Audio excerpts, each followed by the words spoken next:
అందరికీ నమస్కారం. ఈరోజు కథ పేరు బాల్యపు ఉయ్యాల. నా వీడియో కనుక మొదటిసారిగా చూస్తుంటే నా ఛానల్ని సబ్స్క్రైబ్ చేసుకోండి. ఇంత పొద్దెక్కుతున్న నిద్రేమిటి? దున్నపోతుల్లా ఎలా దొర్లుతున్నారు.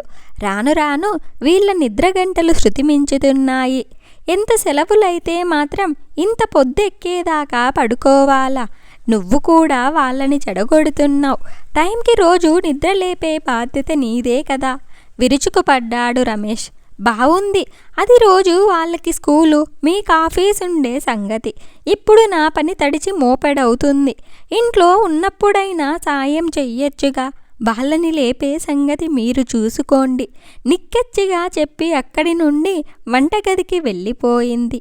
లేవండిరా, 9 అయ్యే వరకు పడుకుంటే ఇంక దినచర్య ఎప్పుడు, చదువు ఎప్పుడు అంటూ మంచం మీద నుంచి లాగి కింద నించోబెట్టాడు ఇద్దరిని. స్ప్రింగ్ డాన్స్ చేశాడు కొడుకు నిఖిల్. అలా నిలబెట్టేసరికి, అన్నయ్య భీమ్కి లడ్డంటే ఎందుకంత ఇష్టం?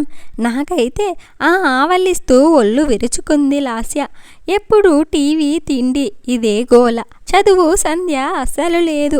ఇవాళ సోమవారం రా, మీకు క్లాసులు ఉన్నాయి తెలుసా? ఇంకోసారి వీపు మీదిచ్చాడు ఇద్దరికి. మత్తు వదిలి స్నానాది కార్యక్రమాలకు బయలుదేరారు పిల్లలు. మీ పని చేసుకోక ఎందుకెప్పుడు పిల్లల వెనకాల పడతారు? ఇప్పుడు వాళ్ళకి స్కూలే సెలవిచ్చింది. మళ్ళీ ఎప్పుడు తీస్తారో, అసలు ఈ సంవత్సరం తీస్తారో తీయరో కూడా తెలియదు. దీనికి అంత రాద్ధాంతం ఎందుకు? రాద్ధాంతమా? నాది రాద్ధాంతమా? ఆన్లైన్ క్లాసులు జరుగుతున్నాయి. మీ వాడు సరిగా అటెండ్ అవ్వకపోతే టీసీలో నాట్ సాటిస్ఫాక్టరీ అని రాస్తారంట. పైగా ఫస్ట్ టర్మ్ కట్టండి అని నోటీసు కూడా ఇచ్చారు. పిల్లల్ని స్కూల్ డ్రెస్ వేసే ఫోన్ ముందు కూర్చోబెట్టాలంట. నోట్బుక్స్ అన్నీ అప్డేట్ ఉన్నాయో లేదో మనం రోజు చెక్ చేసుకోవాలట. మీలో ఎవరొకరు పిల్లలతో పాటు క్లాస్లో ఉండాలట. ఏంటి వీళ్ళు చెప్పే 2-3 క్లాసులకి అప్పుడే టర్మ్ కట్టాలా? మరందుకేగా ఈ బాధ. చూడు, ఇప్పుడు ఆఫీస్కి ఇంత కష్టపడి వెళ్తుంటే సగం జీతమే ఇస్తానని డిక్లేర్ చేసేశారు.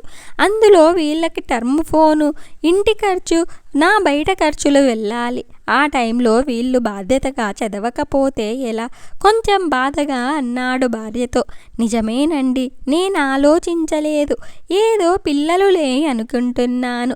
రేపటి నుండి జాగ్రత్తగా నేను దగ్గరుండి మరీ క్లాస్ అటెండ్ అయ్యేలా చూస్తా ఇద్దరిని అనటంతో థ్యాంక్ యూ శ్రీమతి అంటూ కాఫీ పురమాయించి టీవీ దగ్గర కూర్చుండిపోయాడు. బావుందిరా మీ సంగతి. అంటే ఇంట్లో ఇది, బయటికి వెళ్ళి నువ్వు కష్టపడుతున్నారు కాబట్టి మీ ఉద్దేశంలో పిల్లలు మీకు ఇప్పటి నుంచే చేదోడు వాదోడుగా ఉండాలనుకుంటున్నారన్నమాట. అవునా అని తండ్రి గదిలోంచి బయటికి వస్తూ అడిగాడు రమేష్ని. అది కాదండి నాన్న అనబోయాడు. కానీ ఆపాడు తండ్రి. నేను చెప్పేది శాంతంగా విను. నువ్వు కూడా వసంత, చిన్నప్పుడు మీరెలా పెరిగి ఉంటారో మీకు గుర్తుండే ఉంటుందిగా.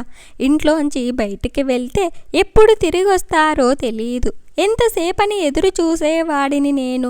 ఒక్కోసారి దీపం పట్టుకొని ఎదురు చూసేవాడిని.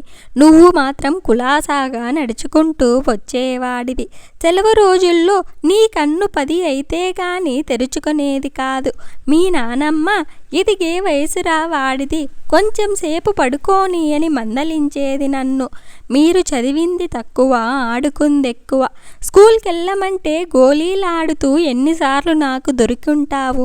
నేనెన్నిసార్లు కొట్టుంటాను? ఊరి మొత్తాన్ని హాయిగా చుట్టొచ్చేవారు. ఈ మధ్యలో ఎన్నెన్ని పలకరింపులు, ఎన్ని స్నేహాలు, ఎన్ని తాయిలాలు, ఎన్ని దెబ్బలు, అన్నీ మర్చిపోయావురా నువ్వు. ఆలోచించి చూస్తే ఇప్పుడు నా మనవలకి అలాంటి జీవితంలో మాధుర్యం రుచి చూపించరా మీరు? పక్కింటికి పంపిస్తే రాసుకు పూసుకు తిరగకండి అనో, వాళ్ళు మన ఇంటికి వస్తే మీ బొమ్మలు దాచేసుకోండనో పిల్లల్ని తప్పుడు నడక నడిపిస్తున్నారు. బయటికి తీసుకెళ్తే మీ చెప్పు చేతుల్లో ఉండాలి. ఇంట్లో ఆజ్ఞలు అంటే మీరు పిల్లల్ని బానిసలు చేసుకోవటం కోసం కన్నారా? పిల్లలంటే స్వచ్ఛమైన స్వతంత్రానికి కమ్మని ప్రతీకలు. 10 ఏళ్ళొచ్చే వరకు మీరే వాళ్ళని సరైన మార్గంలో నడపగలరని, మీ కొంగు పట్టుకు తిరుగుతారు. నాన్న భుజం అమ్మవడి. ఇవి డబ్బులు గుంజుకొనే ప్రభుత్వ పథకాలు కావురా. అవి చిన్నప్పటి సంతోషానికి ప్రతీకలుగా నిలిచే బాల్యపు ఊయలలు. వాటి మీద ఊగుతూ పిల్లలు ఏనుగెక్కిన సంబరం చేసుకుంటారు. నువ్వు సర్కస్లో జైంట్ వీల్ ఎక్కించిన ఆ సంబరం వాళ్ళ మొహాల్లో చూడలేవు. ఇక చదువు అంటావా, అది మనం బ్రతకటానికి ఒక దారి చూపిస్తుంది. చదువు అంటే పుస్తకం ముక్కున పట్టి 3 గంటల్లో పేపరు నింపటం అసలు కాదు. జీవితం చివరి వరకు మనం నిరంతరం విద్యార్థులమే. కాకపోతే మనం శ్రద్ధ పెట్టము ఏమి నేర్చుకున్నామనే దాని మీద. అందుకే వేలకు వేలు పోసి చదివిస్తున్నావని అంటున్నావు తప్ప ఈ టైం వాడిని హాయిగా వదిలేస్తే ఈ సెలవుల తర్వాత ఈ తీయదనాన్ని గుర్తు చేసుకుంటూ రేపు నువ్వు అనుకున్న దాన్ని మించిపోయి ఎదుగుతారని తెలుసుకోలేకపోతున్నావు. పిల్లలకి బాల్యపు ఆనందాన్ని దూరం చెయ్యకండి. మీరు ఆ వయసులో ఎలా ఉన్నారో ఊహించుకోండి. వాళ్ళనలానే తీయని బాల్యపు ఉయ్యాలలో హాయిగా ఊగనివ్వండి. ఇంత మంచి కథను మనకు అందించిన మురళీకృష్ణ గారికి ధన్యవాదాలు. నా వీడియో కనుక మీకు నచ్చినట్లయితే ఒక లైక్ చేసి స్టోరీ ఎలా ఉందో కామెంట్ చేయండి.